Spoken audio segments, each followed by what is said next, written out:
Bonjour les amis, alors aujourd'hui on va parler un peu des gourous en bourse.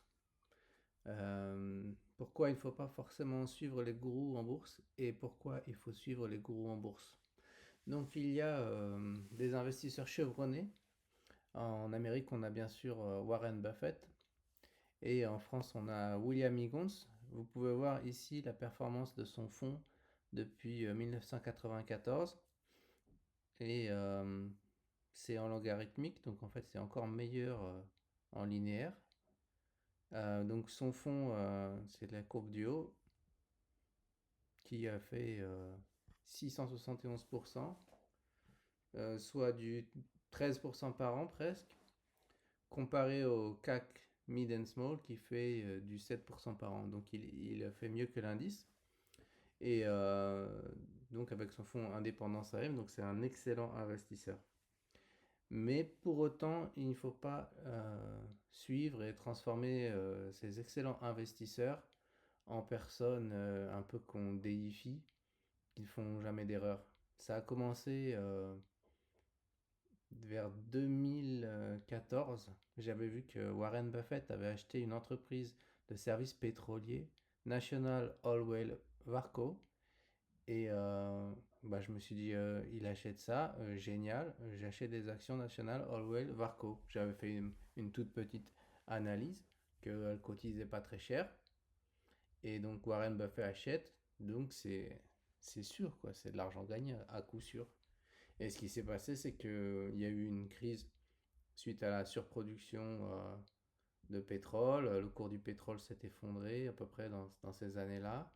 La demande pour les services de National Oilwell Varco a beaucoup baissé et l'entreprise a vu son cours de bourse baisser et ensuite Warren Buffett a vendu. Donc il a perdu de l'argent. Donc qu'est-ce qui fait la force de Warren Buffett? Ce n'est pas d'avoir raison à tous les coups. Et qu'est-ce qui fait la force de William Higgins et d'Indépendance AM? Ce n'est pas d'avoir raison à tous les coups. C'est la méthode. Donc le sérieux de la méthode. Tous les deux ont une méthode qui consiste à acheter des actions d'entreprise value, donc qui cotisent pas trop cher. Warren Buffett a actuellement plutôt une méthode qui consiste à garder les actions sur le long terme, à pas les vendre. Au départ, dans sa carrière, il était plus agressif, il achetait des actions small, euh, même il était activiste, il contactait l'entreprise pour faire fournir, créer de la valeur en faisant des améliorations opérationnelles ou en redonnant du cash aux actionnaires.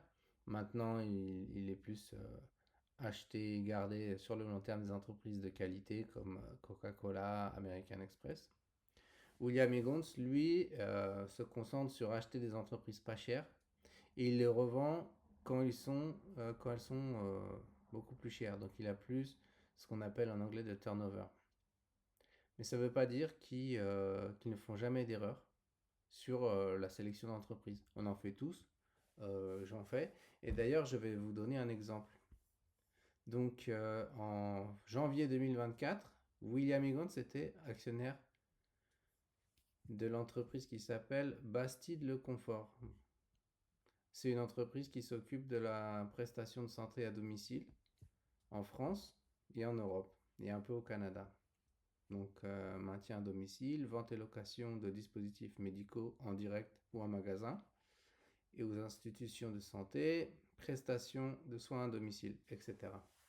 Donc William Higgins était actionnaire de cette entreprise et en janvier 2024,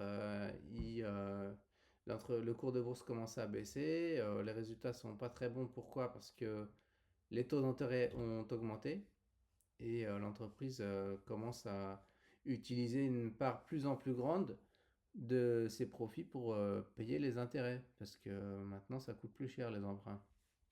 Donc le cours de bourse, qui était très bon en 2021, et même sur le très long terme c'était du très bon, depuis voilà, les années 2000 ça a bien augmenté, a commencé à chuter, parce que, bon, premièrement, il y a eu aussi le scandale sur Orpea et les maisons de retraite en France qui étaient des endroits où on ne traitait pas super bien les patients. Et ensuite, les taux d'intérêt qui ont augmenté. Donc, début 2024, est-ce qu'on l'a là? Pas tout à fait. Début 2024, William Higgins y vend. Alors, on ne sait pas si... Il a commencé à vendre en janvier et en février, il n'y en avait plus. Donc, ça a fait chuter le cours. Et après, sur les forums et sur Internet, on disait, ouais, William Higgins, il vend, donc il faut vendre. Moi, par le passé, j'avais fait une erreur sur cette entreprise puisque j'avais un peu ignoré le risque des taux d'intérêt, ce qui a fait baisser le cours du titre. Mais à ce moment-là, les taux d'intérêt étaient déjà élevés. Je me suis dit non, bah, je vais pas vendre. Et quand j'ai vu que le cours est tombé bien bien bas, j'ai renforcé un peu. Un peu, mais pas beaucoup. Pourquoi? Pour diversifier ces renforcements. Et tout le monde disait, comme William Higgins a vendu, comme cet investisseur de légende a vendu, il faut vendre. Voilà. Alors, ce qui se passe en fait, c'est que l'entreprise est en voie de redressement et les taux d'intérêt sont en voie de rebaisser.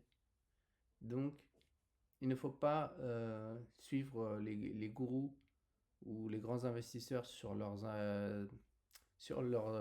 actions individuelles, sur leur sélection individuelle d'actions, mais il faut au contraire les suivre sur leur méthode. Ou alors, si on veut bénéficier de leur méthode sans faire d'effort, il ne faut pas en fait essayer d'acheter ce qu'ils achètent et de vendre ce qu'ils vendent. Il faut directement investir dans le fonds de William Higgins, qui est Indépendance AM, ou dans l'action de Warren Buffett, qui est Berkshire Hathaway. Donc tout ça pour vous dire, ne suivez pas les gourous. Moi, je reste actionnaire de Bastide Le Confort et il y a des améliorations opérationnelles en cours que nous verrons dans une autre vidéo. Merci, à la prochaine.